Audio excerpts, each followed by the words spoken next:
I think I might have screwed something up.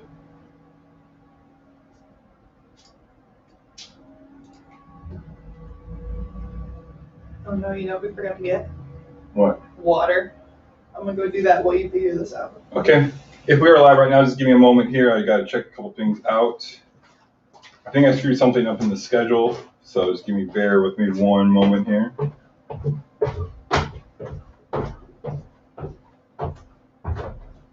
Okay, we're live there. Perfect. Awesome. Hi. Okay, what's up, Rob? What's up, Nicholas? How are we doing? Okay. You guys can hear me, everything okay? I'm assuming. So Riley went to go grab us some water. So, welcome to Alchemix Bar, the tasting room today, where we are going to try, I'm not going to try, but I'm going to make you two Mr. Black cocktails that we kind of just did on our own. Probably variations of some other ones out there, but you know, we're just going to have fun with it. And then, what's up, David? Awesome, Nick. Thank you so much, Nicholas. And then in 30 minutes, we're going to have our very first live guest on the tasting room. Hi, guys.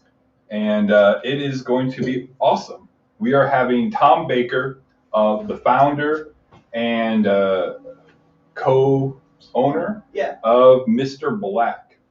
If you don't know if you do not know what Mr. Black is, where the hell have you been? Because we featured it multiple times on our channel, and we're just a little guy. So Mr. Black is a coffee liqueur, cold press, cold brew. Go ahead, you take it over. Cold brew coffee liqueur. Yes. Is that what you were trying to say? Hi, Ann. That's exactly what I was trying to say. I'm just getting this toasted coconut. We have some of the toasted coconut cream left over from when we made it. So the first drink we're going to make is an espresso martini. I'll go grab the espresso right now. Oh, yeah. Get Carl a cocktail stat. Oh, he's working on it.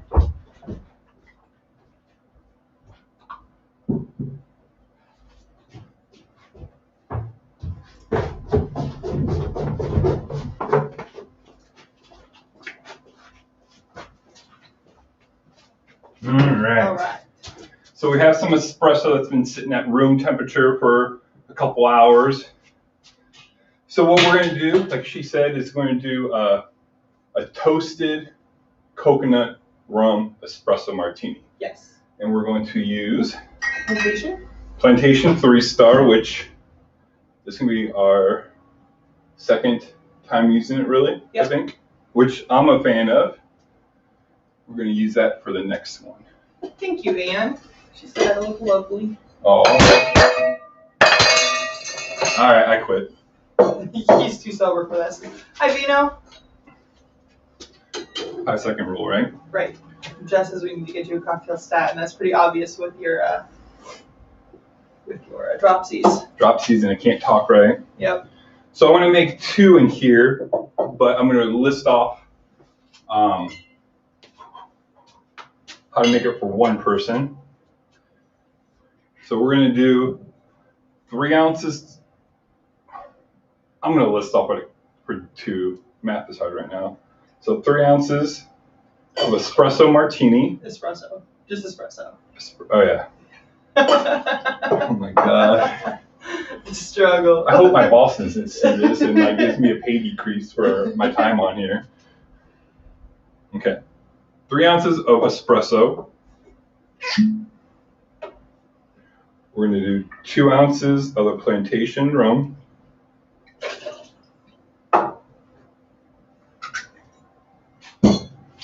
And what coffee liqueur should we use? Jeez, I don't know. We are going to use Mr. Black coffee liqueur. Coffee liqueur. And we're going to do. Vino says you need to take a shot. You know, pull on that Campari you like to pull on. Okay. Good call, Vino. See, Vino? 2.5 ounces of coffee liqueur? 2.5 ounces of coffee liqueur. We haven't opened one, so. We have all this bar, and I can't find shit. Because he organized it in a way that's wonky. What's up, Ray? What's up, Rob, Vino, Shelly, Mom, Blake, David, Blake, David, Ann, Jess, Nick. And Jess and Nick. Okay, there we go, Vino. Just for everybody. Did we get everybody? I think so. Okay. And then we're going to do 2 ounces of the toasted coconut cream. And we just make this a cup of coconut cream or a can of it. Yeah. And the same amount of raw sugar.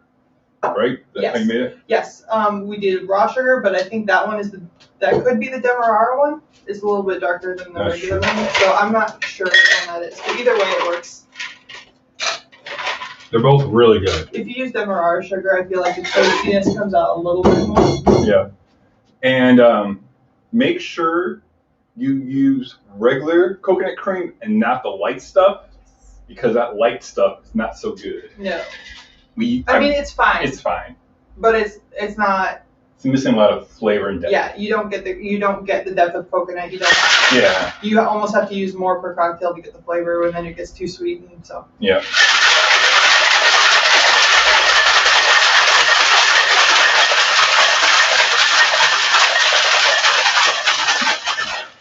Gotta shake it hard. Hard and fast. Vino says he can't get over the set. Thanks, bud. We'd love to have you out here. Yeah. Make a little trippy trip to Iowa. It's a nice little 24-hour drive, I think. Yeah. And congratulations on the new job. I think you start pretty soon, if I remember correctly. So with this one, I think because of the cream, it's almost impossible to get a nice frothy head like you do on a lot of other espresso martinis. The coconut cream? I think it kind of settles it down. Or it might be the fact that we're using the light coconut cream too. Maybe. Yeah, it's hard to say. Hard to say. Hard to say. David says your mic is hanging out. Hey, don't look me. Look at my mic. It's pretty blatantly obvious. Yeah. Well, on the live ones, it's what it is. All right. Ready to try this bad boy again? Cheers. Cheers. Cheers to everyone. Well, what's everybody drinking? Yeah. Rob says, just finished my homemade coffee liqueur yesterday, and not to boast, but it's better than Mr. Black. How would you know? Yeah. You wouldn't. Yeah. Is that a mic in your set, or are you just happy to see me? Honestly, Rob, I think I'm ever going to be happy to see you. Rude.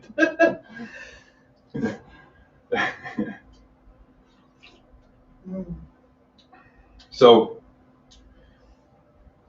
I don't know. This is amazing. Yes. It's super good. Yes. The coffee is nice in there. You get the bitterness, Mm-hmm. but then you get that toasted coconut just kind of layered in there, nice and smooth. Yeah. It's like everything's kind of like pressed together. You know, like plywood's kind of just pressed together and you just get it. That's what this kind of feels like, in my opinion. Yeah, all the flavors stand by themselves, but they work together. Right. And then like they all just kind of start and finish the same. Like nothing like stands out Right. at the beginning, front, or back. Right. But I just know it's better. I know. He says. You're speaking from hatred that you don't even know. No, I hear you. But awesome. So I definitely recommend this one.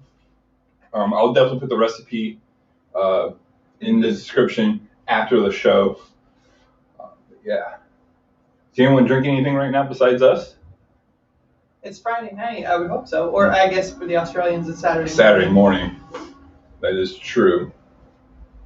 But here, I'm going to do something real quick. I'm going to post a link to this bad boy in the... Just as she just got the Plantation 3-star today, she can't wait to try it. Yeah. It is really good. Mm-hmm. It kind of has like a little bit of funk to it, you know, in a good way. Yeah.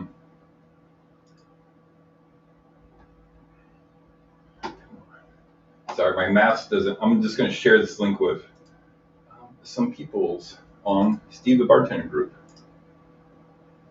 Because why not? You want to type in like we are live or something? We got to put the link as a comment. So Yeah, just definitely try that out. I'm excited, hopefully, to get all the plantation ones that we can and kind of do a tasting room with that because I think it's gonna be super good. I know Steve, the barman, just did one with the Fuji, and he says it's absolutely a must-to-have. We are big fans of the pineapple one, so yeah. Just hit post and you have to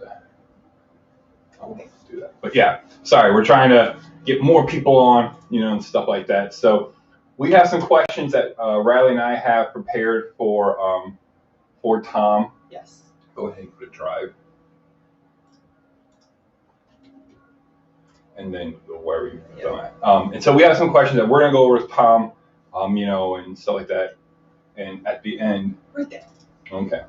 At the end, we're gonna go over some questions that people have submitted. So if you have questions, put it in the chat. We'll try to get to as many as possible. We don't know how long the time he has.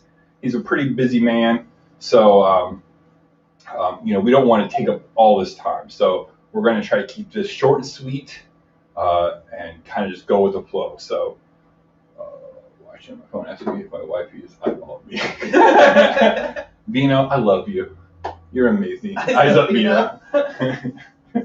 What restaurant? What are you? Somewhere nice and fancy, or just kind of like just the the pineapple is really good. Jess said she got the pineapple plantation also. Yeah, the pineapple is amazing. Yeah. When I did that upgraded painkiller, that was fantastic.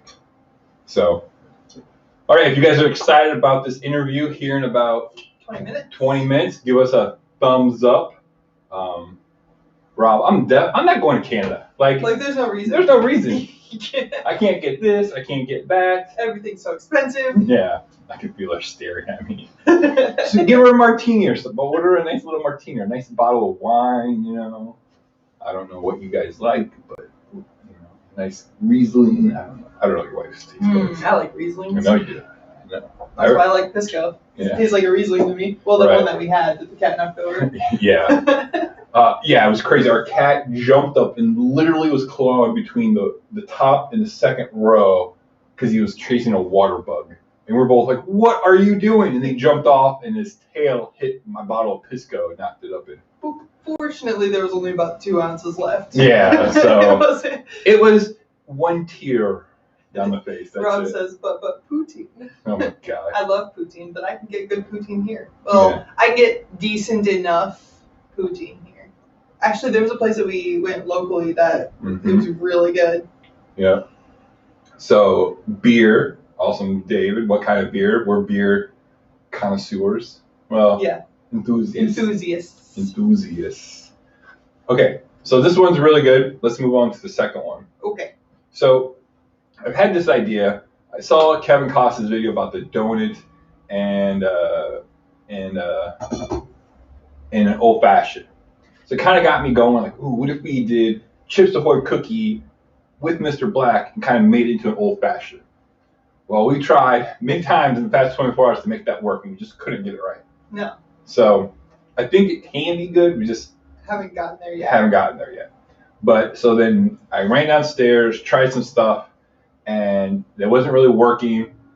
And so then I was like, well, what cocktails do I like that have some good flavor to it that I could just maybe sub out or put split? And I was like, ooh, Amaretto sour. Yep. Those are so good. Almond and coffee just really seemed like that would really go together, and so what we're going to do is a Mr. Black Amaretto Sour cocktail next.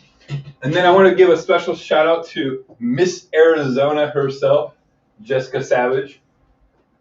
We got a housewarming gift in the mail this week. She got us one of these awesome with elevated shakers.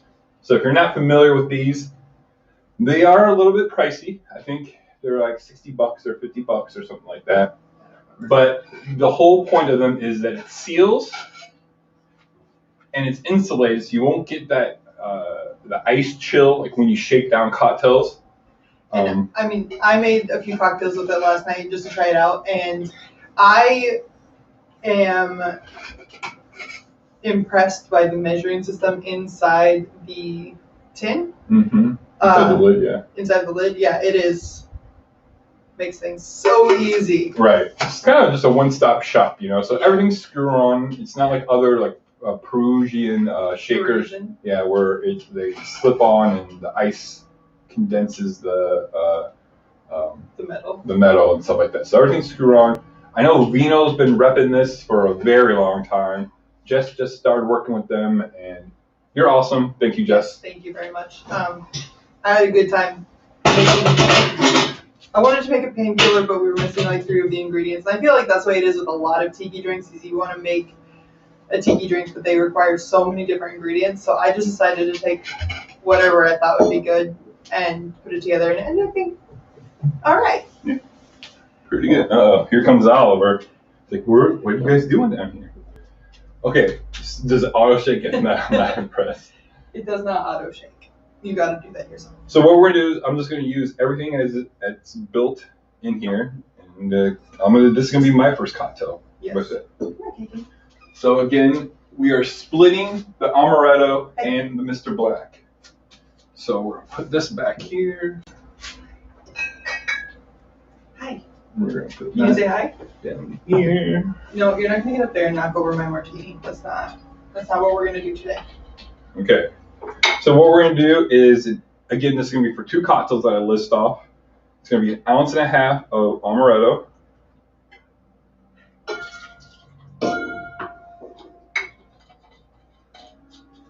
We're gonna do 1.5 ounces of Mr. Black.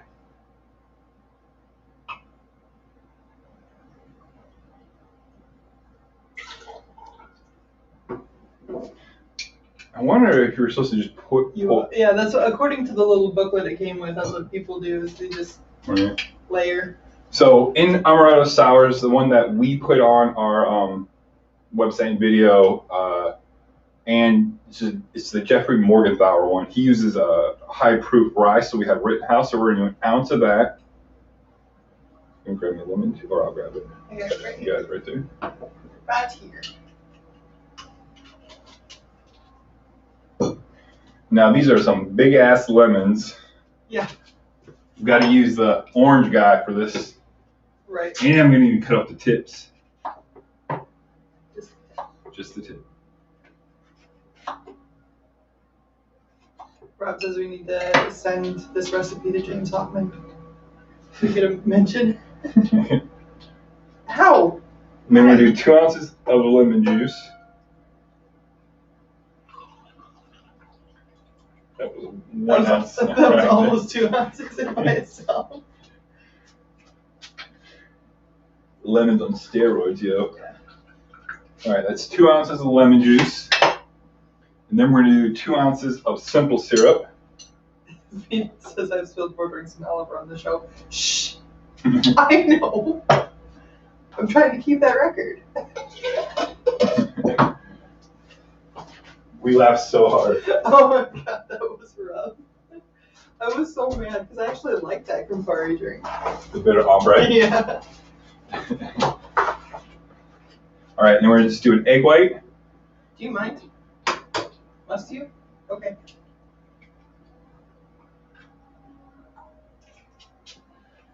All right. Bye. I'm gonna get a drink of water because I have a feeling this is gonna be a crossover kind of event. Right. All right, we'll give it a quick dry shake. Rusty bartender says, hey guys. What's up, Ben? Oh, he just put out a toasted marshmallow syrup on his Instagram the other day. And I think he did like a toasted marshmallow old fashioned or something like that the next day. So we're definitely going to give that cocktail a spin. Definitely have to try that out. Yes, please and thank you. Like, no, Oh, I forgot to take the top off. God. It's my first time. No. What are you doing? Stop. I gotta put ice and cool it down. Right. Let the professional do his job.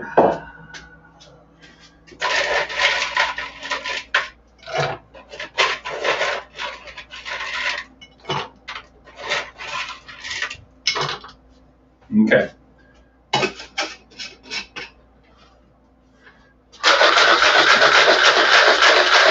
Yeah, this is pretty awesome. There's no coldness. There's no egg running off on the side.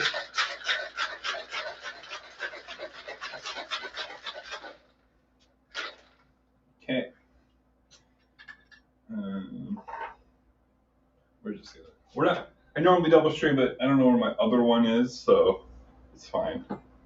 It's fine. It's actually pretty good that there's not. I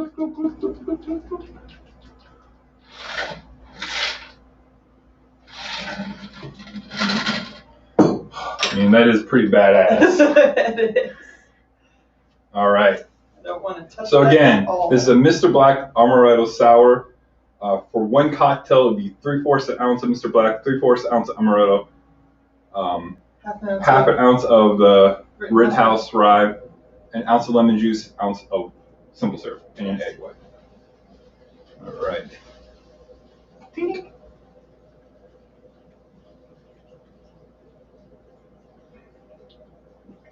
Vino says I need to preserve battery. Be back in 10 minutes. And also preserve my marriage. Good call. Good call. So that is delicious. Up front, you get the lemon juice like any other sour. Uh-huh. But then afterwards, that amaretto and coffee is like a happy marriage that no one would have thought to put. Like, you know, it's like, oh, that's true. They go people just put all of them together. Eating coffee all the time, but it actually kind of finishes like a chocolate covered cherry. It does. Yeah. Which is pretty delicious. Mm-hmm. Exactly. All right. And the great thing about it is you probably have most of those ingredients. 100%. Most bars will have a rye, will have a bourbon, or will have an amaretto. And Mr. Black's probably going to be the hardest one to get. Yeah. But you could use a Kahlua or a Tia Maria, but it'd just be sweeter. If you use Kahlua, don't put any simple syrup in. Right. Tia Maria, I would start with no simple syrup just to see how it tastes. Yeah. And then maybe just add a 1/4 ounce if need be. Right. But which one? I don't know. These are both really good. Because what's nice is they're both not like just creamy drinks like we made with you know, we make a lot of time with Mr. Black. Right. I don't know. I think it depends on the time of day for which one of these I'm going to choose. Like if I need coffee, obviously an espresso martini is the way to go. Yeah. All right, Ben. Let us know. Well, yeah, we'll see it. I'll see it. I see all your stuff all the time. Let's see. Looks maze balls. That looks really pretty. Oh, good little ring. Okay. But yeah, again, I'll put all these recipes in the description after the live stream is done. Maybe tomorrow morning, depending on how little tipsy we get. But you know, obviously, again, when we have time on, we're not going to be making cocktails and stuff like that because it's 11 in the morning Saturday for him. You know, stuff like that. So we might stir up a gin and tonic or a Negroni or something because we need to try the Mr. Black or the coffee Negroni. Yeah, that's one. Mm-hmm. So, but yeah, I don't know. I hope everyone's having a great weekend. It's Memorial Day weekend in the United States coming up. Friday. It's Friday. It's not. The weekend just started for most people. It's true. Well, maybe not. I don't know. Is it still quarantine where you guys are? Like. Yeah. I was kind of weird. Mm-hmm. But I know we don't have a mask mandate anymore, so it's wild. Put jars in your freezer for me, says Mom. I'm not sure how I would feel about freezing egg white, but we can definitely make that happen. Yeah. Yep. I'm just thinking. I'm just trying to check my email to make sure no lockdown here. But now, Nick, is there a part of Australia that's on a 7-day lockdown? Could be wrong, but it's so confusing anymore. Yeah. People are, people aren't. That's probably part of the problem, but. All right. Now I'm all amped up on. David says they're still in lockdown. Yeah. Canada. Oh, Canada. Melbourne. Okay. Melbourne is locked down. I don't know why a week does anything when the incubation period is up to 2 weeks. Yeah, 7 days. I don't get what 7 days. 7 days doesn't make sense. Who knows? You know what? What time is it? 55? Yep. I got enough time to make a coffee Negroni. We don't have sweet vermouth. Oh. Well, that's unfortunate. Yep. We do a cold fashioned. What? A coffee old fashioned. Yeah. I'm pretty sure the recipe's on their website. Want me to look up the specs for You you? can do that. Victoria went back in a week's quarantine, 7 days. Okay. Yeah, 7 days is so weird, but whatever, I guess.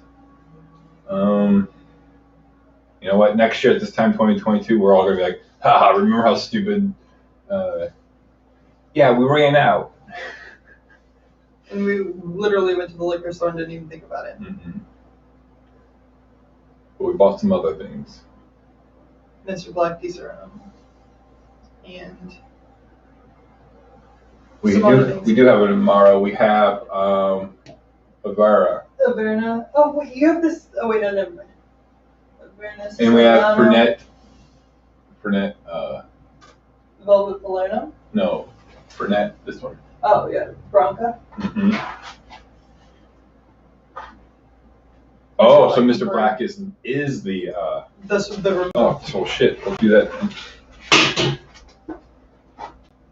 All right. Screen. Cold brew Negroni. Here you go. Hang on, let's. Yeah, equal parts. Mr. Black, Jane and Campari. Okay.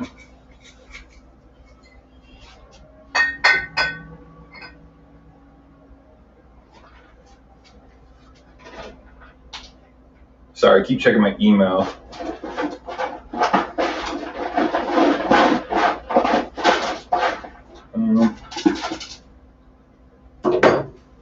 Sorry guys, give me one moment here.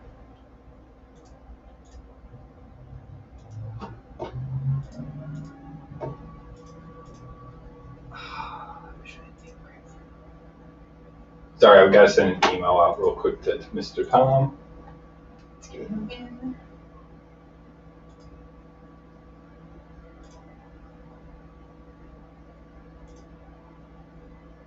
Come on. What in the world? Hit the fire.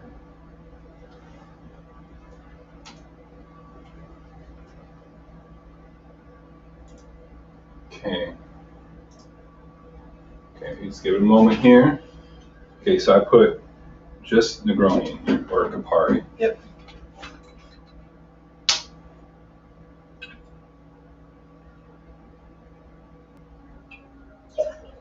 Ben says he loves a Mr. Black Negroni. It's delicious. Hey, keep that up here. Good call. Because I want you to make me a cold fashioned. Yep.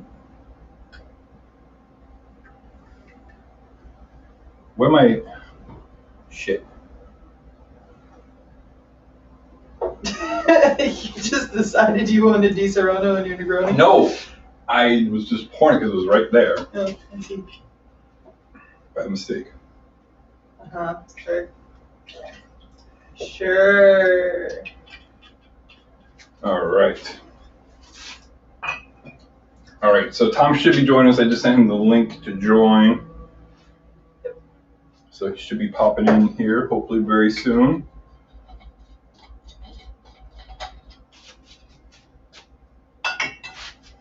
All right, so we're making Mr. Black Negroni, equal parts. I did beef eater, Mr. Black, and Campari. Give it a little quick stir.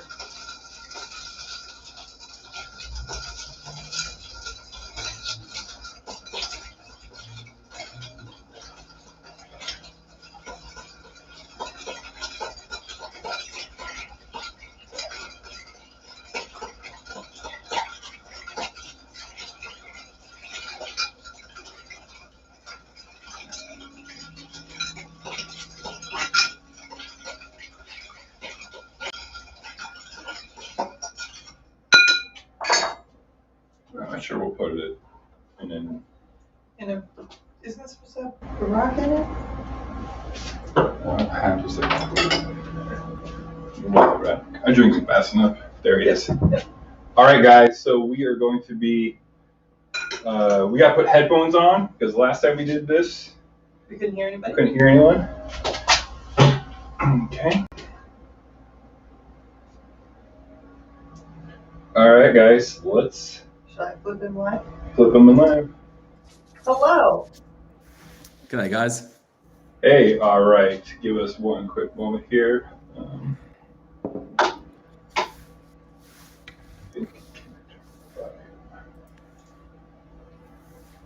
I think we're good. Well, good morning, Tom. How you doing? Good, guys. How are you? Well, good evening, I should say. You're right. Yeah, it's just the start. Just don't mind me. I'm making Mr. Black Negroni here. Mise en place. Good. Prior preparation is important. Yeah, we've already made 2 cocktails. We made a. They look delicious. We made a Mr. Black rum espresso martini With toasted coconut. with toasted coconut, Yeah. and then we did a Mr. Black Amaretto sour cocktail. So Ooh, Mr. Black Sour is not a cocktail that people naturally gravitate to, but it's like absolutely delicious. We've even found like Mr. Black lemon sour type thing. Absolutely delicious drink. Really good. It was. it was super good. Yep. Hey, just give me I'm one. going to put some Mr. Black in my coffee if that's all right for everyone. Hey, you do you. We're a non-judging YouTube channel. Right. Free from judgment. Right. So, well, hey, first of all, let's say we appreciate you coming on to our live stream and hanging out with us for a little bit. Absolutely. I know you are a busy man. Well, we presume you are a busy man. So. Yeah, I find most people that run small businesses tend to be have a few things on, it's look.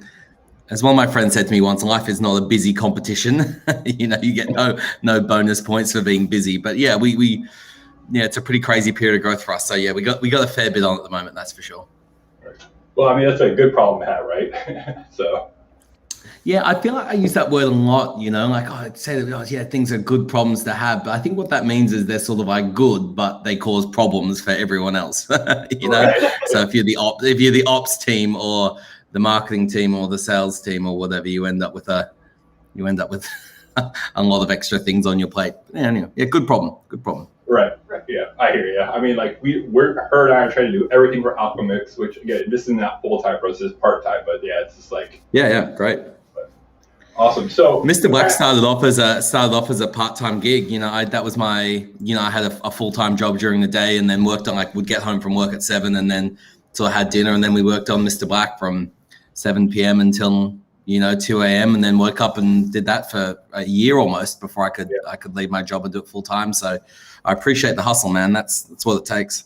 Yeah, and that's so common with like small businesses when they're first starting out, right? You have your normal job and then you work your ass off for whatever, like 6 months, a year, 2 years, until you're ready. Like, I have to go full time, or I'll never grow, or scale up. So completely. When people always ask, what's the right time to quit your job and do it full time, and I've never got a better answer than when you can pay yourself. Because the stress of having to make rent maybe doesn't always. Or not making rent, that puts other stresses on the business and on life and things like that. So, it's when I see people like, I'm going to quit my job and start this thing, I was like, have you thought about the rent yet? Because you should probably think about the rent, Right. Yep. Hey, just real quick, I want to say welcome, Steve, the bartender, just joined us. So, G'day, Steve. So yeah, awesome.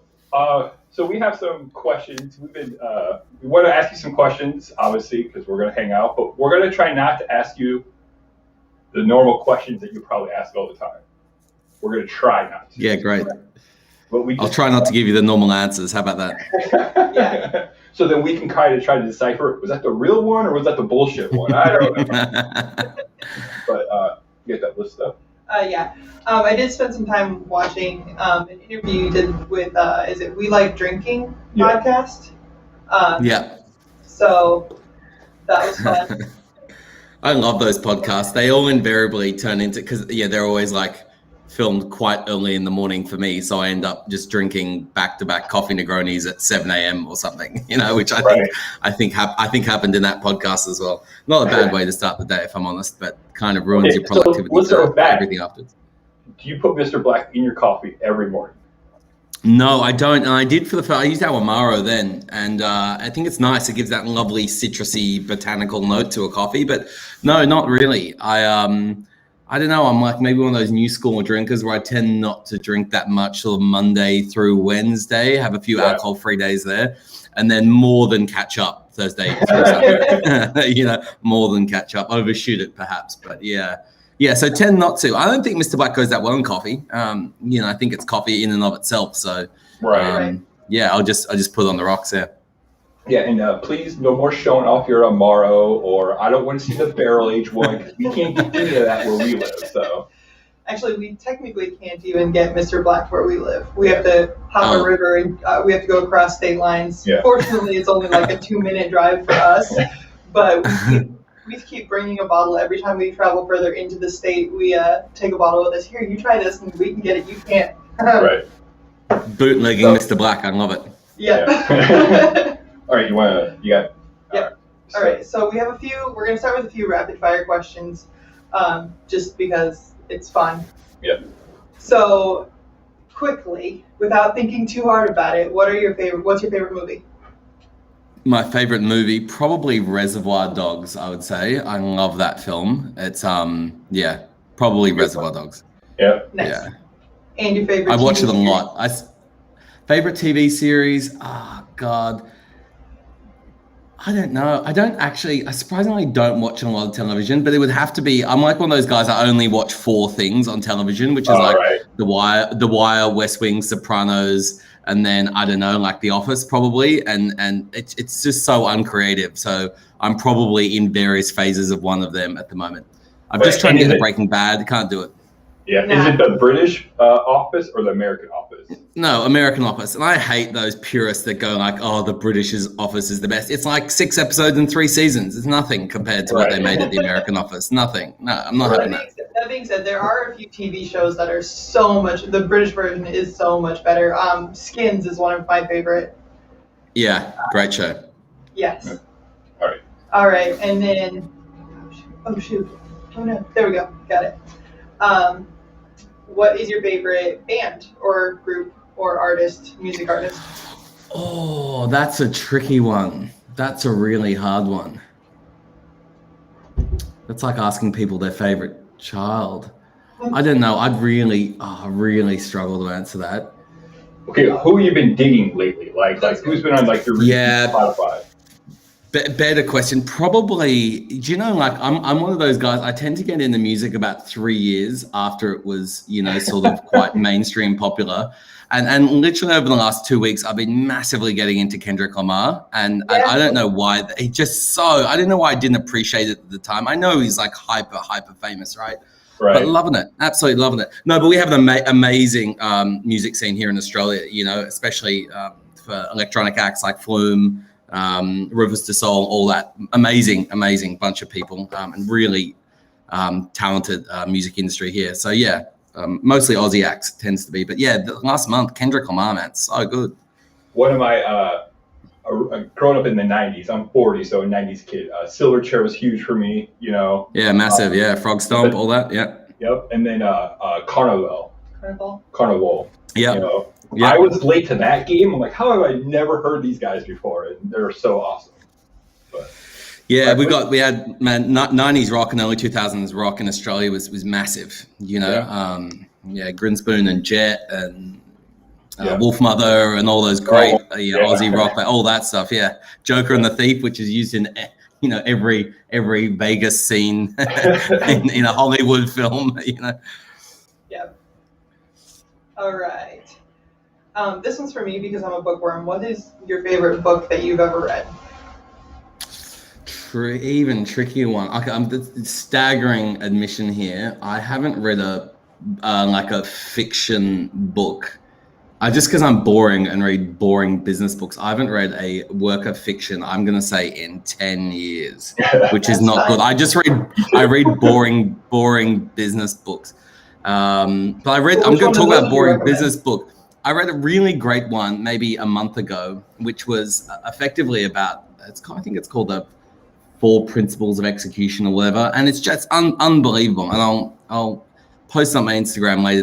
It was just the ability to keep, yourself in life focused on the things that matter and not get caught up in the day-to-day. It's just so wildly important for in both your personal life and professional life. So yeah, I think I like nonfiction, not necessarily business books, but yeah. I hear you. I'm the same way. I'll read like marketing, SEO books and stuff like that. People are like, you like reading that? I'm like, I don't know. I find it interesting. I absolutely hate it when we're going for drives because he's the same way with podcasts. So he'll put on an SEO podcast and I'll be here. No. My wife, on the other hand, is one of those, I think because she has like quite a long commute, but insatiable book reader, like many a week type human. So yeah. She's keeping up the family average. Yeah, we just moved into a new place and I got to build her floor to ceiling bookshelf for all her books. So. And I mean, I'll have to buy more to fill them, but that's fine too. Yeah, that's fine. What's your favorite classic cocktail? It would have to be. It does change. But it would probably have to be like a dry Tanqueray martini with a twist. It's just such a lovely thing to have on a Friday night. Glass of champagne, Tanqueray martini, and then onto something a bit newer. But yeah, absolutely. I can't go past it. Nothing says Friday night like a icy cold martini. Our buddy Rob, he has a YouTube channel, Rob's Home Bar. He just did a martini video today. He went over like a gin, vodka, mezcal, white whiskey, and like all with a twist and vermouth. And he's all about the gin martini too. I still have not tried one. Oh well, I mean, no time like the present, right? They're it's a stunning drink. Yeah. Awesome. And then settle a debate for us. Yes, and I don't know if you're going to have this in Australia, but Twizzlers or Red Vines? I don't know what either of them are, but I'm going to say Twizzlers based on the name alone. All right, well, this interview is done.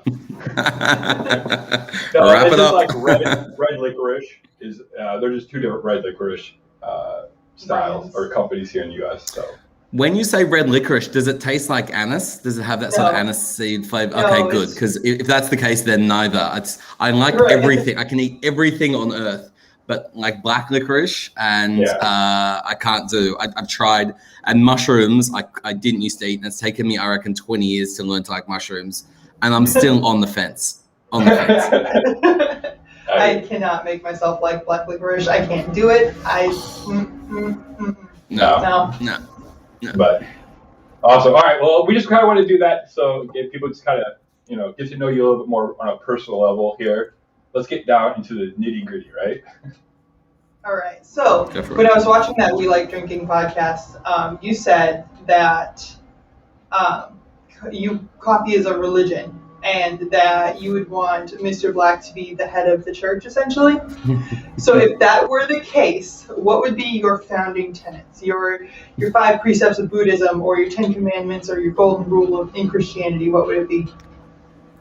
Yeah, it's an interesting one. One I'd like to revisit, but I'll mumble through these. So I think the first one, and I think something we genuinely believe is like, at Mr. Black is not always true, but generally speaking, there's no such thing as a bad coffee. In the same way there's no bad beer, it's like the coffee you have in your hand at any given point is the best coffee. People always bitch about coffee on airlines and, how bad's the coffee on the plane? I was like, well, if you've just flown in from Australia and you haven't had much to sleep, and someone offers you even a cup of that stuff you get on United, it's still pretty good. So no such thing as a bad coffee, maybe with a caveat. The second one, and I think this is coffee is about connection, and that's one of the things I think everyone loves about coffee is that, some drinks send you to bed, some send you to the dance floor, but coffee for the longest time has been about the connection between two adults sitting and talking. It was, in the coffee houses throughout, the Middle East and throughout the UK where, many of the great advances in society were formed. Coffee is about connection. So no such thing as a bad coffee. And don't forget, to talk to someone when you're having a coffee, I think is probably it's an experience worth sharing. Let's do those 2. I probably can't get to 5, but I think they're the 2 things that we deeply value about coffee at Mr. Black anyway. Nice. Awesome. Yeah, I was raised by 2 people, or multiple people sitting around a diner table drinking coffee. My mom used to use that as daycare for me. She would sit me in the booth with the elderly folk in the cafe while she was serving. So this is what I love about coffee, and this is what we really try and do at Mr. Black, right? And if you ask someone about what's their earliest memory of gin or whiskey or whatever, they'll probably invariably have a bad story about drinking too much as a teenager or whatever. But you ask people like, what's your earliest memory of coffee? It's like it invariably ends up with a story exactly like that. Sitting around the table at your nonna's house, or with your mom and her sisters in the diner having coffee, or for me, the smell of the thermos as my mum was driving me to like school sport or something as I was a kid. Like it's just because it's such a strong flavor. It's just such an evocative smell. That's what we try and tap into at Mr. Black is we're not just we're part of a lineage of coffee experiences in one's life, starting a long time ago and going further into the future. Oh, that's awesome. Yeah, I get behind that. I really never liked coffee. My mom drank it, and I tried a couple times, and I thought it was and then there's people like that, where it's like, oh, geez, can't be saved. I did. I saved him. I converted him in the past year or so. Preach. But awesome. Hold on. We got to keep flipping between screens here. That's all right. So when you're not thinking about work, what are some of the things like you like to do or that occupy your brain space? I'm one of those people whose like job is also happens to be my hobby, so I'm tend to be thinking about it at any given point, and not because I'm like a work obsessive or whatever, but when people are sitting down at the end of the day, winding down, having a beer, thinking about the weekend, I tend to think about work as well, just because I love it. Like I have the best job in the world. We make this incredible product, going through this amazing period of growth where we can connect with more drinkers around the world. And I just tend to think about that because it's fun, because we're doing a great thing, and importantly, like building a product and a brand we believe in. I also like fishing. So fishing and coffee liqueur are probably my two things I kill time doing, but mostly theoretically you can do both at the same time. Right. So. I often do, but there's something about fishing, and it's like a lot of things, it's like a lot of good pastimes. It's incredibly mindful. You can't think, it's like cooking. You can't think about anything else while you're frying an egg. You just have to sit there and stare at that goddamn egg in the pan, Right. And I think that's what I love about fishing and a lot of sport, right? It's very mindful. I'm kind of the same way too. Like people, what do you do in your free time? I'm like, I design websites too, but like I learned how to code, or I learned how to make better videos, or I learned, all this stuff. You're like, that's what you do. I'm like, it's interesting. Like that's my hobby. But I also love playing poker, like Texas Hold'em, to where again, like same thing. You have to very pay mindful to what you're doing. Or completely, you're going to lose. Very mindful job. Yeah, or it's an expensive evening. Yeah. Right. That I don't tell her about. Yeah. All right. So I imagine that watching people try Mr. Black for the first time is just this great experience, like the feeling that you get when people try it. Do you ever get used to that, or does it get better over time? Does it stay the same? So in short, like there are a bunch of amazing sort of little stories that you get when you in our line of work that you never get sick of, and they never get old. So whether that's like seeing someone try your product for the first time, being in a liquor store and just walking past someone and seeing with their cart with like a bottle in the basket, or when you're on the phone to someone talking about liquor licensing or something the other day, and they're like, oh, my friend is actually in New York and he went to a dinner, and these people are like, have you heard of this product? Can you get this in Australia? And it's Mr. Black. Those are, they were, you remember the first time that happens, and I remember the last time it happens as well. Like they're incredibly special, and that is what's so lucky about what we do, is we get to share what we make with so many people. And we're so incredibly proud of the product that we make. So that never gets old. And especially if you've business has its ups and downs. The line of success is certainly not a straight one, right? So when you when you go through periods where it's you're really fighting some fights and it's not going your way, and just if you do a tasting in a liquor store or do a show or an event and just see how much people enjoy what we make, you know, or whether that's even digitally as well, you know, and just seeing how much people love it, that keeps you going, you know, that so many people have a belief in what we make. So yeah, it never gets old, and it is by far and away the best part of the whole thing, for sure. Yeah, I wouldn't trade that for the world. I remember our first time trying it is the contest that you and Steve, the bartender, put on for the coffee, you know, making challenge. And you know, we've seen it around before then, but we just, you know, I mean, we hadn't really seen it around before then, to be honest. Though. I saw it on a couple of videos, but like it wasn't like anything crazy. So we saw the challenge. I'm like, all right, I love cocktail competitions. I love doing them just for fun, right? And so we can't get in Iowa. Then, you know, we finally got it. We had a special order from our liquor store in Illinois, which they now carry on the shelf all the time because they sell all the time. They're like, I can't believe how popular it is. I'm like, what the heck? Now. But thanks, guys. I've been in a couple times to pick up a bottle, and we haven't been able to. Because they're sold out. That's great. It's really upsetting. It's great. It's like guys. I bought this product here. Like, you've always got to keep a bottle for me, like in the back cupboard, you know.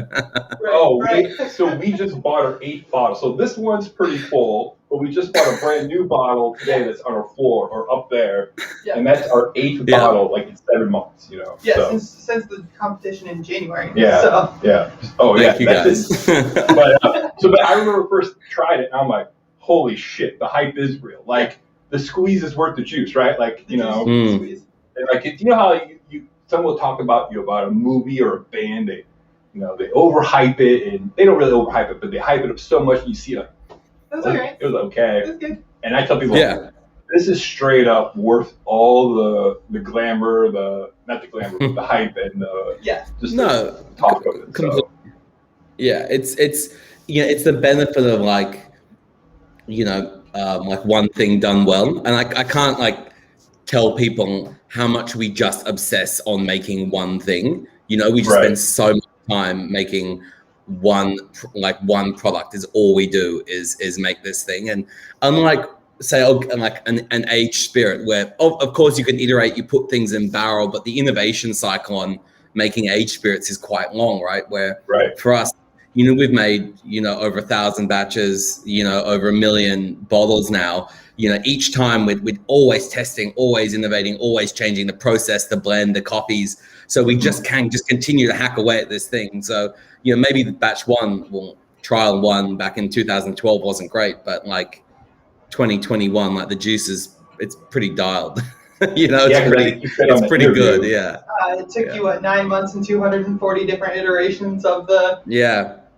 And that's no hyperbole. That's like genuinely how long it took, you know. Oh, I can imagine. I 100% believe just the amount of different cocktails that we make before we get the ingredients dialed in, the specs dialed in just right, makes sense. And I can imagine something that's got such a long process, and there's so many more variables with roasting coffee, and then adding the alcohol. It's got to, I can imagine. And no rules, right? Like, it's a liqueur. The only thing that has to be to be a liqueur is like, I think, stronger than 10% ABV and more than 10 or 15% sugar, right? So it's not like, you know, gin or whiskey or something where you've got these really tight constructs to work within. You can Google how to make it, you know, like try Google how to make coffee liqueur. You get some like blogger with a mason jar and a stocking and like Starbucks coffee. Like, that's not how you make it, you know? So it was a challenge. We had to invent the process as well as work out how to make it like dialed. And that was all my business partner, Phil. You know, it was his baby for so long, sitting there and just workshopping this bloody product, you know? Right. So one of our friends, Vino, is in New York, and he says, not gonna lie, when I finally saw Mr. Black on the shelf, I ran over to it, arms flailing with excitement. Yeah. Man, those New Yorkers, they get through a lot of it. It's it's number 2 behind California, I think, in terms of volume. But for bars, it's like 90% of the volume that we sell in New York just goes out by way of cocktails and bars. And it's just, if you actually work out the bottles times the number of like nips per bottle, like there's just so many Mr. Black cocktails on any given weekend getting sent out in New York City, which is just, it's so good because that's why we do what we do, right? So people can make great drinks with it. But yeah, it's awesome. So great to see. Especially with things starting to open back up in the United States, that number is just going to start it's going to look like a hockey stick like no other. I mean, that's what we're sort of a bit worried about because New York's not even fully open yet, and we're already it's a lot of booze. So we're sort of. What he's saying is we have to go buy. We need to go stockpile. So we can just stockpile. Yeah, well, I don't want to cause unnecessary panic, but like we have massive stock shortages across the US at the moment. So Southern California didn't have stock for 3 weeks, first 3 weeks of this month. It's not something I like to readily admit to, but we have just had to air freight a lot, effectively like a whole plane's worth of Mr. Black to the US to keep up with demand. I think we just kind of forgot how keen Americans are for a cocktail and how long you guys have been sitting inside waiting to drink them. So with that vaccine program going so well, you guys have come out big time. So we've got a bit caught out. Yeah, awesome. Vino says July 1st they will fully open. So we're ready for it, mate. We're half ready for it.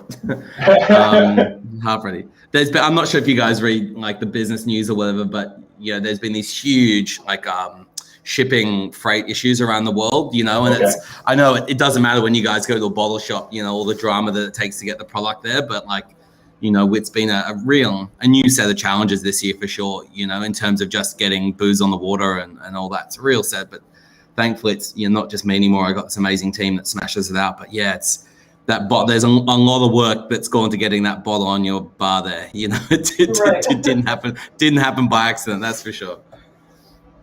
For sure. Anne says or asks, was it a terrible struggle to get worldwide distribution? It's not easy. It's really easy to get bad distribution, to find people that aren't it's really hard to find good people. And in short, in general, with a new product and a new brand, it's like the number one challenge is actually getting it on the shelf. That takes a lot of work and especially and you appreciate the struggle, right? Because say if you're a pretty big distributor or a retailer, it's I've got a great portfolio, we're with Southern Wine and Spirits in the US, one of the largest distributor. They got 10,000 products in their portfolio. So why do they need 10,001? So I think if you've got a really clear perspective on what you're bringing to the drinks industry, why you're different, what your point of difference is, it's a bit easier. The real struggle, I think, is if people don't have something that's necessarily that differentiated or maybe not a plan to help pull that product through, it can be a bit of a challenge. But yeah, everything's hard when you're small, when you're coming up with zero base, and distribution's just another challenge for sure. Right. For sure. But then you end up with great partners, right? We have now, we've got amazing distributors. We've just launched in Wisconsin as of 2 weeks ago. And with a really great distribution partner up there, and it's gone so well, because they're jacked about the product. There's this big sort of pent up demand for it. All their teams really jacked up about it. It's gone really well. So yeah, it's a struggle, but when you get a few runs on the board, you get and find some great people, it goes really well. So that's awesome. We live, where we live in Iowa, we live literally on the corner of Iowa, Illinois, and Wisconsin. Yeah. So we can literally hit all 3 states in 5 minutes. Yeah. But I imagine the demand in Wisconsin was pretty high because Chicago and the Chicago and Madison areas connect pretty easily. Mm-hmm. Blur, yeah. And we have the same distributor in both, but yeah, I think they also just love a drink in Wisconsin based on what I've been told about it. So. More bars and churches. Yeah. You got a bar and a church on every opposite corner. It's about the same in Iowa, but fine by you. Iowa's a bit of a struggle, isn't it, to get booze? I'm again no expert on state by state, liquor rules, but it can be quite hard, can it? It is, but it should be easier now. Yeah. So in Iowa, there's 6 or 7 control states in the United States, and Iowa is one of them, where the state buys all the liquor. The Yep. biggest problem with Iowa is all your labels have to be in the exact same spot on every single bottle, or they'll reject the whole pallet, crate, case, whatever, and give you $1,000 fine before you can send it back. Right. Well, then And I then saw, you have to pay for it to come back. then you have to pay for it to come back when you just lost all your profit, blah, blah, blah. Right? Yeah. But then I was talking to someone about that, Mr. Black, and then the very next day, you guys on Instagram posted, we just got an automatic label maker, a machine label maker. I'm like, Yeah. that So should it's help out a easier lot. now. Yeah. It's always pretty, you'd be surprised the automatic ones are, I mean, they're pretty good, but man, like when you stick 800,000 of them on by hand, like you get pretty good at getting the same spot every time as well. So, Right. yeah. But yeah, Yeah, I don't know. we do stick them on with the machine now. Yeah. Yeah, again, there's other parts to that scenario because, again, they have to, because the state doesn't want to have liquor sitting in their warehouse that's not being sold. Sure. And there's a lot more, but I know that's like number one concern because, Yeah. But All right, so we've got another question from Bino. He asks, do you have plans for a cream-based coffee spirit? It would be sick with Mr. Black cold brew. Yeah, I'd say we have like thought about it and thought it would be a good thing, especially with the rise of like non-dairy milks and things like that. Like Mr. Black and oat milk, like Oatly and Mr. Black is just so damn good. It's one of those things you try and you're like, mate, these things need to go together. But no, we don't really have any plans for that at all. We have just got such a job, we think, to get Mr. Black on every bar and every liquor store and every home bar in the world. Like, I feel like we've got the one, so let's just focus all our effort on that one. But it would be so good, and certainly something we've made a lot and drunk a lot. It would be great. what kind of speak on that? What made you decide to do like the Amaro, and then like I know you guys just did the barrel aged one and that sold out like in a snap. Yeah. So on the why we did the Amaro is because apart from making Mr. Black at the same distillery, so my business partner also makes a bunch of white spirits. He's sort of one of Australia's highest awarded white spirit producers, so makes very, very good, well-renowned gins in Australia. So notion we have this distillery. This is back before we could sort of sell more than we could make. We just had more time back then. So it was just a great liquid that we loved to drink at the distillery. So we thought we'd put it in the bottle. The barrel aged one was, again, spoiler alert, we've sold out in Australia, but maybe there's a lot of it about to come out in the US, which is a lot of fun. So that was actually a project we did with our US team. That should be coming out in about 2 months, I think. So keep an eye on the webpage, but that'll be big. So the Australian one was just like, we just had a little bit of stock left over from that batch. I just can't count how much liquid's in the barrel, but we've got a big launch coming for middle of the year. And the reason why we did that is, we do a bit of advertising and things like that, but as a brand, we genuinely believe like the best way to like advertise our product is just to make it, and so like instead of just telling people we roast coffee, we do single origin releases because that sort of like really rams home the fact that we're actually like pretty good at this whole coffee shebang. And instead of telling people that like Mr. Black and whiskey taste great together, which they do, we just like launch a barrel aged product, just to really remind people how good coffee and whiskey is as a combo. So a lot of the times when we do new stuff, it's really just to help change the perception of the category, change people's minds about flavor combinations, and just help them think a bit differently about it all. I mean, they're still everything we do in aggregate is like 2%, and Mr. Black's like 98%. It's all small. But and a lot of fun, and you got to keep the team entertained as well. They like doing that type of stuff. So, no, that makes sense. So our buddy Nick, who lives in Australia, goes, you did, Nick. You special, did, but we just got the leftovers. Whatever. You did. I'm sorry. A bottle, so you got a bottle. We don't got nothing. Nick, if you don't want the bottle, Nick, I've got about 500 people in the inbox in Australia that would like it. So if you've got half of it left, mate, maybe stick it up on eBay or something. I think someone will take it off your hands. So but yes, that's correct. You did get the leftovers, Nick.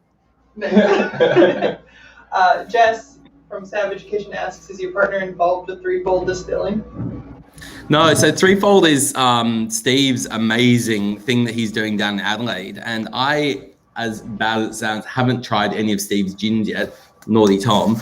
But all the reviews I've seen on them are incredibly complimentary. So our guys had a call with him this week, and we're going to get some because it's absolutely silly. We haven't tried any yet. So it's not good form. We definitely should. I'm just inspired by that GSM gin that he's just launched as well. Yeah, I just saw it too. Yeah, I really want to try GSM, being my favorite wine style to drink. So yes, but no, different distillery, but have heard great things. Our gin is from our distillery. It's called Distillery Botanica. It's pretty widely available in Australia, but nothing for export. Right. So speaking about Steve, how did that coffee challenge kind of come about? Like, how did that become what it did? I think it was, so to go back, it was one about, so we all watch, the reason why we do a lot with YouTubers in general, right, is because we all watch a lot of YouTube. We watch cocktail channels as a team. We're always sending each other like, oh, check out this cool cocktail vid or whatever. We always just for years been, sort of big users of like podcasts and YouTube, right? Yeah. And it was just, I think, I'm not sure if Steve used it in a cocktail first, or one of our guys got in touch and said, hey, like, here's some booze. Would you like to do something?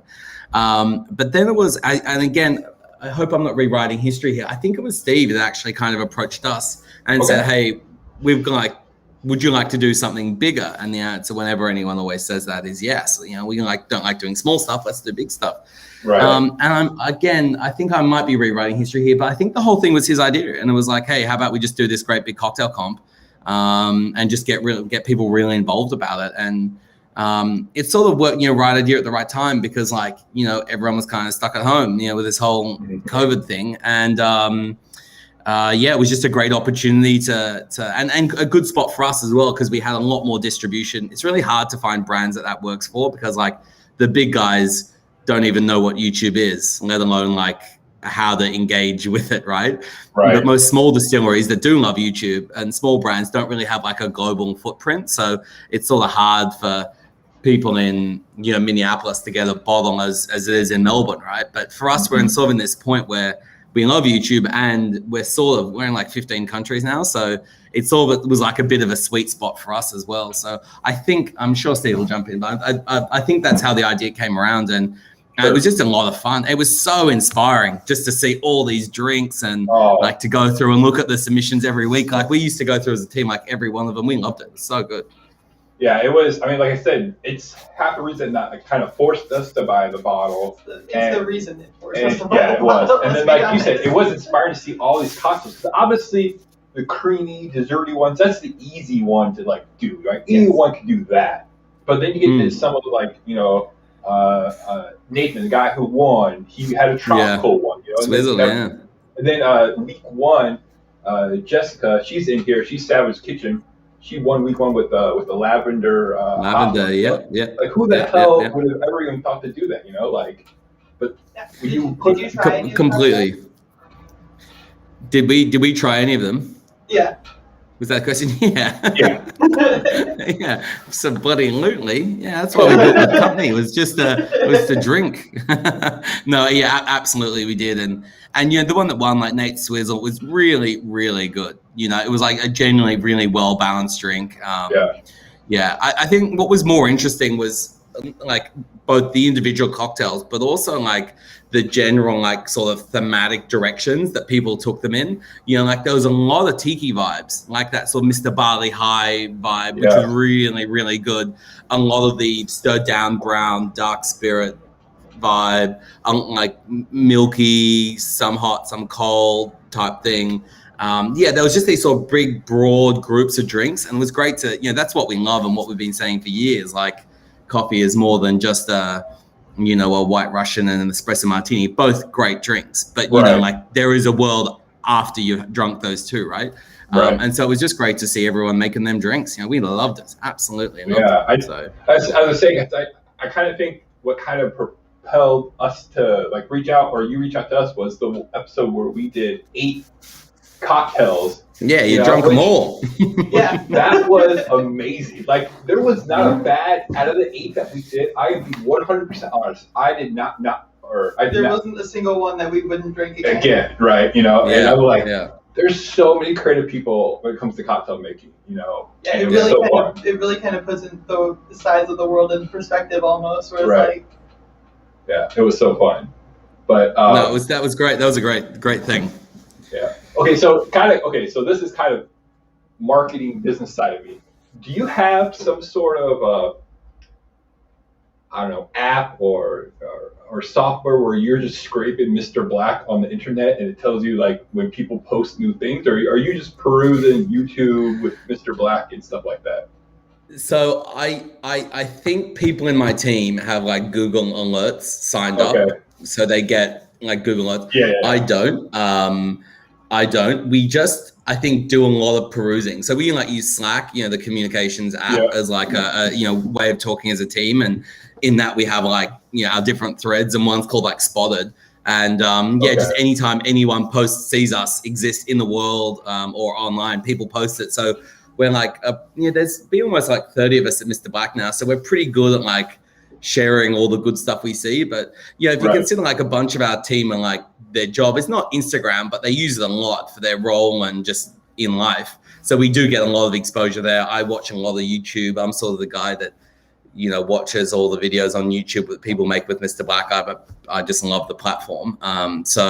You know, when I see that stuff, I sort of put it in. So yeah, I don't know if we have any services that do it. We just absorb a lot of content, and we're pretty good at letting everyone else in the team know. And especially for us, like imagine how important that is. Like if you're like Lawrence and Kieran, you know, the two, distillers, the production guys that are actually there making Mr. Black every day. Like just imagine the pleasure they get from seeing like this, you know, like you guys up in Iowa, like making a video with like 8 cocktails with the product that they literally made from their hands. Like it's huge, you know? So we just love sharing it around just so everyone in the business can see like the good stuff that I get to see, which is this stuff, you know? Right. No, for sure. Yeah. And you know, it's always rewarding too. Like me bartending at a bar, I got a new drink. It's like, I hope someone likes it, you know? Then all of a sudden, like, completely. You know, people coming and asking for it. It's like, oh, okay. I did good. And I do love my job. Yeah. You know, like. Completely. Yeah. That's awesome. It's the best kind of reinforcement you can possibly get. Yeah. Yeah, absolutely. And it's just like small companies, they're just so much work, you know? So I think a lot of it is like just to help everyone. It's cool. It's not all in vain. You know, there are like thousands of people out there that enjoy what we make. So like, it's just sharing that love around, you know? 100%. Yeah. Yeah, and Bino says the real difference maker with Mr. Black is that you allow us to control the sweetness of the cocktail. Other coffee liqueurs don't. And I 100% agree. We found that when we did our tasting room with Tia Maria, Mr. Black, and Kahlua, you get to control your sweetness, and that's great. Yeah, and do you know what? This whole the whole thing, like Mr. Black makes great cocktails, was never the intention. You know, that was like something. Honestly, we didn't even work out to like year 3, you know, of Mr. Black. Like we're about to turn 8, so it took us a while. But like, we just made I had no idea how people were going to drink this stuff. I just imagined that they would somehow. You know, we had no strategy, no plan, no like, cocktail culture is booming, we should cash in on that or something. There's none of that. We generally just made a product that we thought was the bee's knees, you know, and to do that, it just needed to have a really high concentration of coffee. What we go for on all our spirits is what our head distiller calls that bliss point, where it's the bitterness, the sweetness, the booze, everything's just really well balanced. Right. And it's like when people try Mr. Black, they never say, oh, that's too sweet or too bitter. It just go like, oh, wow. You know, it just tastes like one thing, really well integrated. And that's what we go for. So it's sort of lucky to get there. It turns out there's not a lot of sugar and a lot of coffee in there, which means it then goes on to make great cocktails. But we didn't set out to do that. It just happened, you know, like happy accident, you know? I love it. Happy accidents are the best. Yes. Yeah. That's how we got my toasted coconut cream. Yeah. All right. So are we done with our questions? We're going to do some viewer questions. Yes. Right. Do you want to start with Rob's? Yeah. So Rob from Rob's Home Bar wants to know why you guys hate Canadians. Why we hate what? Canadians. Oh, Canadians. We don't. It's more why do Canadians hate themselves, because you keep voting. you keep voting in governments that refuse to change your draconian liquor laws, and for such a progressive country in some respects, they're like a lot of countries. They've got bits of them that are great, and it just, as a small producer a long way away, it's almost impossible to sort of navigate successfully for us. Right. And again, while we could get a little, we could do something, and this comes back to that good distribution versus bad distribution point. It's ultimately what we want is to build a sustainable business for us. And so when we go in, you can always get Mr. Black there. And it turns out that is at the moment slightly outside of the realms of what we can achieve. But it's not through a lack of trying. I'd say our ability to get into Canada has probably been the biggest time suck for no value add that we've done. We've had a lot of late evenings on Zoom calls and haven't got anything over the line yet. So it's a bit of a challenge. But I'm genuinely sorry. Yeah. Yeah, but once you get through that door, right, and through all the politics, I bet it's just going to be another floodgate, just I hope so. Right. I hope so. The biggest issue we have, and this is, again, I don't expect people to care about it, is I'm quite principled about how much Mr. Black should sell for. We never set out to make a luxury product. I always wanted the price that people pay for it to reflect, its sort of accessibility. I never want to be Johnny Walker Blue Label, which was just expensive because it was, right. I always think the price should be at the point where people could drink it, and unfortunately, the distance with Canada and how far it is, and just quite high tax. It just turns out it's a bit of a faff for us to get it there, and for it not to be a $90 bottle of booze, which I don't I don't know. It's a tricky one, and So I do apologize, and I feel like I've teased everyone on Instagram because we almost got it over the line, but then it fell apart. So sorry about that. I mean, you're trying. At the end of the day, if you're trying your ass off, that's what you got. I mean, we're pretty good at that stuff, and you see it all across YouTube. You see everyone and their mom is making a YouTube video, drinking it, talking about it. Now, I want it, give it to me, but completely, So sorry, Rob. I don't hate it. All right, so Nick had 2 questions. He goes, "Why do you have to use water to make a cold brew that then you mix with alcohol? Why can't you just use alcohol to mix the cold brew?" Good, very, very good question. So there's a number of answers to that, but the first one is we effectively sort of use both, right? And the reason why is some components in the coffee are water soluble and some are fat soluble. So some dissolve in water that don't dissolve in ethanol. So if you just mix coffee and ethanol, you would leave a whole bunch of flavor behind because there was no water in there. So that's the first point. The second one is also cost. So ethanol and vodka is a lot more expensive than water, right? Understandably. So maybe not in some countries, but in my country, in Australia, it is. So the process of making Mr. Black, we don't have 100% yield on. There is still some liquid trapped in those coffee grounds, no matter how hard we squish them. So it would increase the cost of the product for no additional benefit. If we had ethanol in at that point. So that's number 2. And number 3 is, if you just made it using ethanol to start with, at some point, we need to get the sugar to dissolve. And because sugar is a great preservative, that's why syrups exist, right? Because it's a great way of preserving flavor. It saves us oxygen and all that. But sugar does not dissolve in ethanol. So if you have a bottle of 96% ethanol, literally sugar won't mix in at whatever temperature. So you've got all these different factors, but so it's like flavor, cost, efficacy of production. But it's a good thought, and we actually do both. So we do we use ethanol to get some of those flavors out of coffee. We do water to get the other flavors out, so we get maximum flavor per coffee. Yeah. Right on. And then he had It's a good question, though. It's a great question.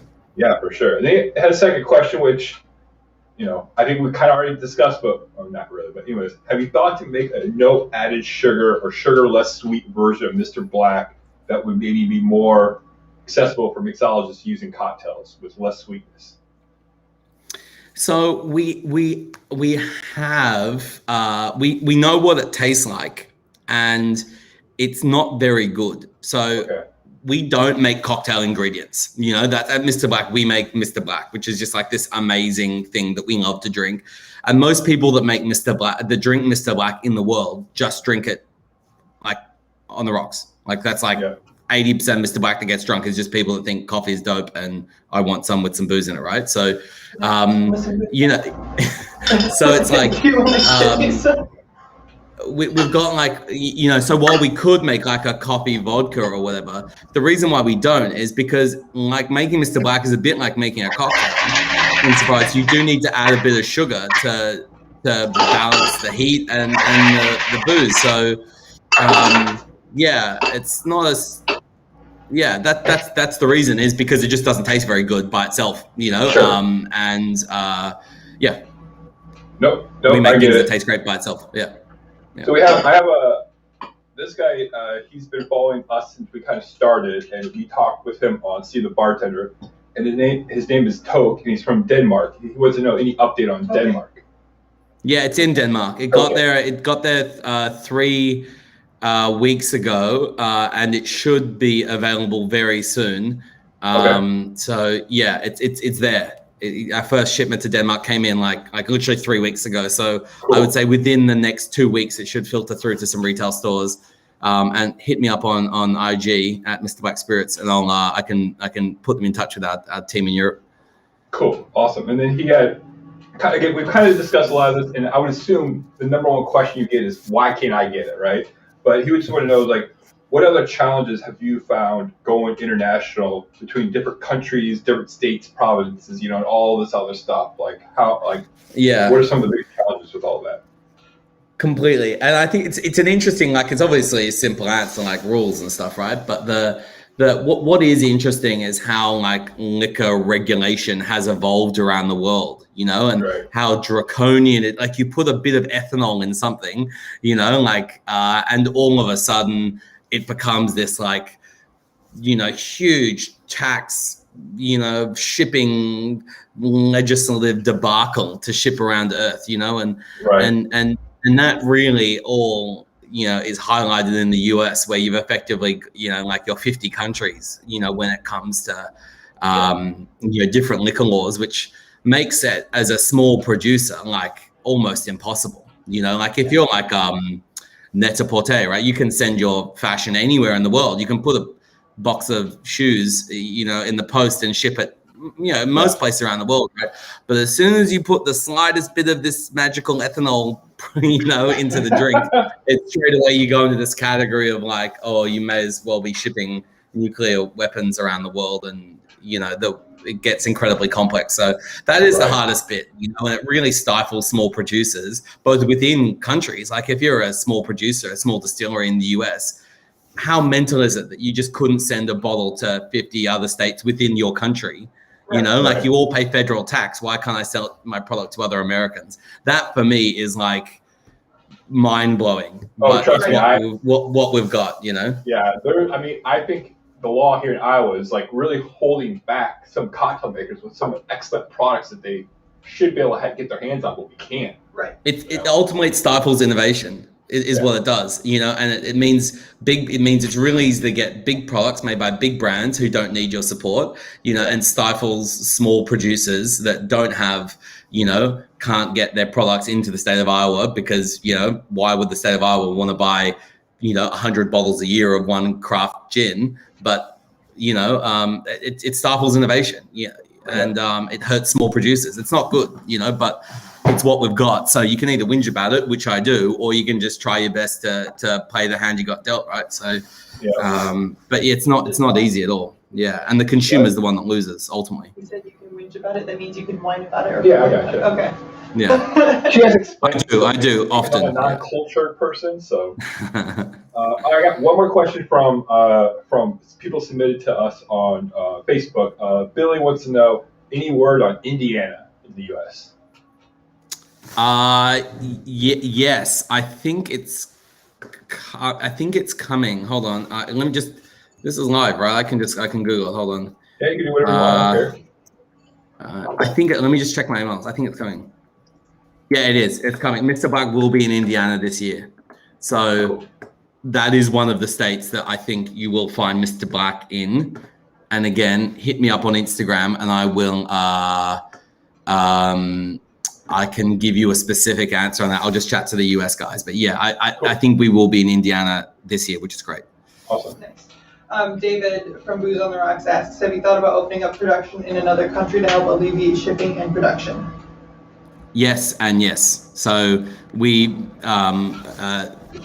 you know, and again, what this is sort of this, you know, pandemic and global shipping thing and sort of increased, you know, focus as us on the business, on our environmental credentials. It's really raised. Like, we're an Australian company, but I've got more stuff outside of Australia than in. I mean, it doesn't matter to you guys whether the product's made in Sydney or in San Diego, right? So like, Right. why should it be? The only thing we sort of know is that we want to make the product. You know, we feel like that's our value add to the earth, is we're really good at making this thing. So it's definitely something that we haven't, I'd say, haven't really looked into. It's come up recently. So we're really keen to start exploring that, because we think, like, you know, there's no reason why we couldn't make Mr. Black in Western Europe, in the US, and in Australia. You know, we're not subject to any legal reasons why or geographic reasons why, and we can make the juice taste just as good no matter where we are. So I think it's a great question and something we would like to explore. And the Australian part will always be part of who we are, but it doesn't mean we have to make the juice here, right? So, right. Yeah, I mean, as long as your coffee beans are getting pulled from the same countries, right, and then you can replicate that process. I mean, yeah. Well, completely. I mean, there is a fair amount of science that he talked about previously, where, like, if you can't get coffee from one place, they get it from other places, and they can blend it and roast it to make it taste the same, keep the product consistent. So I'm very confident we could make exactly the same liquid, if not better, you know, in the lower 48 or in the UK, for instance. You know, like, it just becomes down to team and expertise and ultimately money. Like all these things invariably do. But yeah, no, I think it's a really great question. And if you'd asked me that a year ago, I would have given you some like BS answer, like, no, we think Australia is part of the brand and part of the story. But I think if COVID's, you know, the combination of the pandemic, but also like a really good, long, hard look at ourselves and looking at what is our impact on the earth, you know, and how can we help. If it doesn't hurt, well, then we'd be silly not to explore it, right? So we think we can make some really big headway by having a better look at that over the coming years, for sure.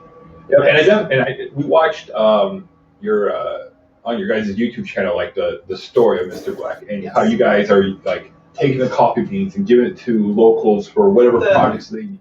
The beans when they're done being roasted. Yeah, the leftover grounds. Yeah, I'm quite sure a lot of them go and people use them as like fertilizer on like marijuana plants or something. So it wouldn't surprise you how much these people take every week. But yeah, no, it's you know, it's definitely something that we've become more and more aware of, which is the impact that we make on the planet and how that we can, you know, through small decisions, help to reduce that. And, you know, like, we're always redesigning our glass bottle, you know, to help make it,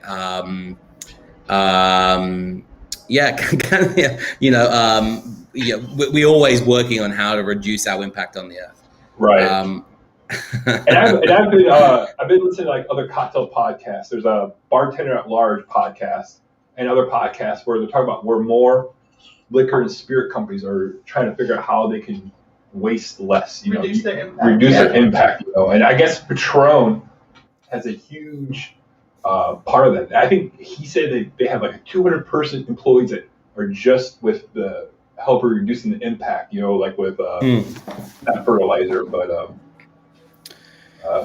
compost. They like have compost and do grow all their own like flowers and other things on site. You know, I know it's interesting. I guess it's becoming more and more because people are realizing that they need to take a better look at it in a company standpoint. You know. Yeah, absolutely. What we don't believe in is like greenwashing the whole thing and saying like, oh, we're making like a body scrub from our leftover coffee. Like, I mean, if you do that type of thing to reduce your waste stream, like, no hate, like, I mean that, like, you do you, but like the idea of making more stuff to get rid of the stuff that we don't want doesn't sit well for me. It's like, just make less stuff, right? So that's sort of why we go down how can we just make less to start with, but deliver the same benefit to the world, you know, instead of like pretending that like making a coffee scrub with our grounds and putting that in a foil pouch and selling that for $19.95 on the website to then ship to someone. Like, I don't think that helps. But what does help is like helping great gardens grow. So that's what we do. No. I love it. Yeah, that's awesome. Do you have anything else? Nothing that we haven't already covered. All right. Well, I don't want to keep you longer. You've been here for an hour.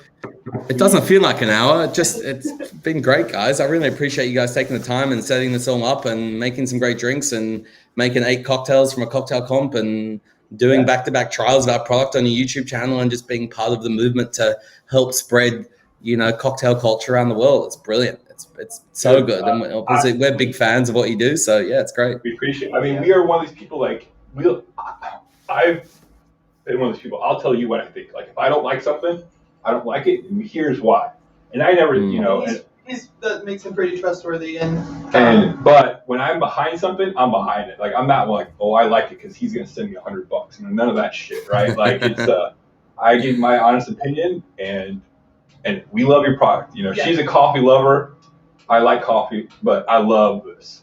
So we really appreciate you doing this. I said at the beginning, you are a busy man that we presume, and you kind of said that. But I do have a question because I know we've been talking about doing this for about a month or so now. Is it your fiance or wife or girlfriend? Wife. Where did you guys go on vacation about a month ago or so? Where did we go? A month ago, that would have been we went to Hayman Island, which is just this lovely spot off the coast of Queensland in Australia. That was absolutely stunning. So, sorry I couldn't make that date, but no, that was, that was, there haven't been a lot of vacations had for most people around the world over the last 12 months. It was just quite a bizarre sensation to get in an airplane, if I'm honest. But that was up to spend a week sitting on the beach, and that was certainly what the doctor ordered, mate. That was some serious decompression after what was quite a challenging 18 months. I hear you. Yeah, no, it's I again, you do you. Like, we're just some little 500 sub YouTube channel, whatever. So you do you. We made it work. So, but yeah, I know we will 100% looking for that barrel age here in the US. We're gonna call Tim tomorrow. Well, it's coming.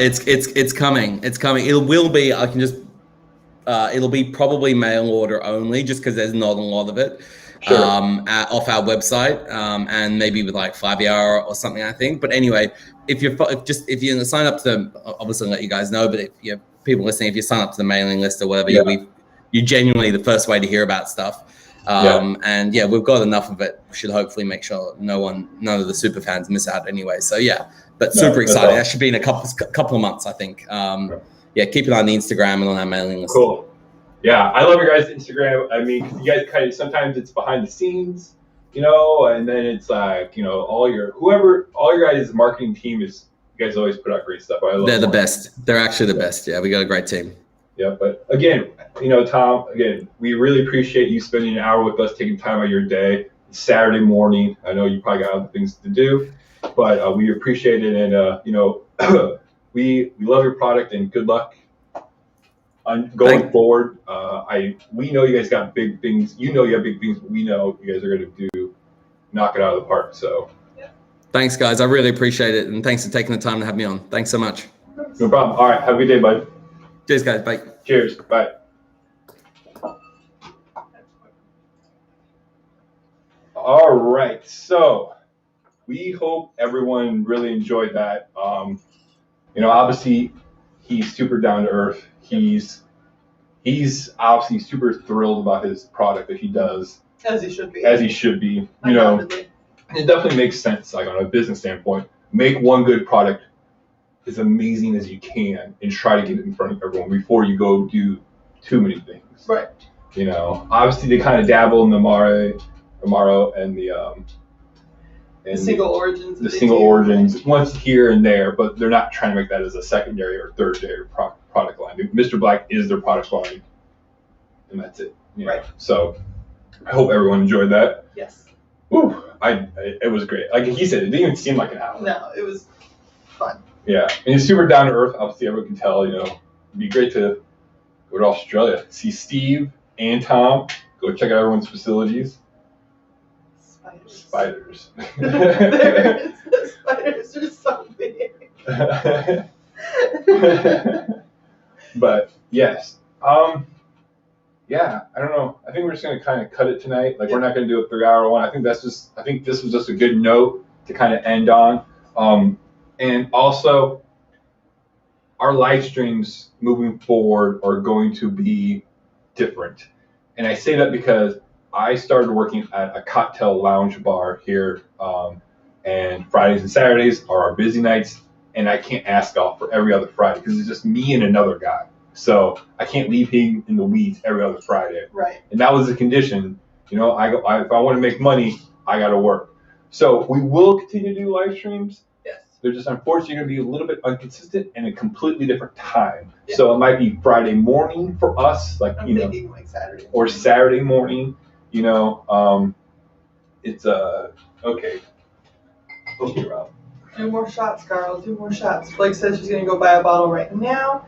Thank you, Vino, for the great job, and Jess. Yeah. What else? Did everyone enjoy that? It seems like everyone enjoyed that. And hopefully we try to answer everyone's questions. I know maybe some people had specific questions, but I thought a lot of it he answered throughout the interview, and there's a lot of similar questions. And like he said, just reach out to Mr. Black Spirits on Instagram. They're really great at responding back to you. You know, they are very. Their marketing team is phenomenal. Yeah.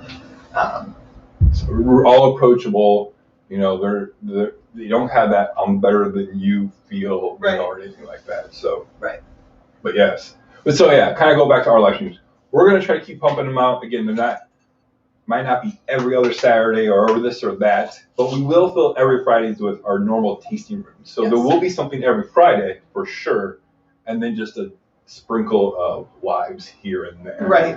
There'll probably not be too much more 3.5-hour lives. Okay.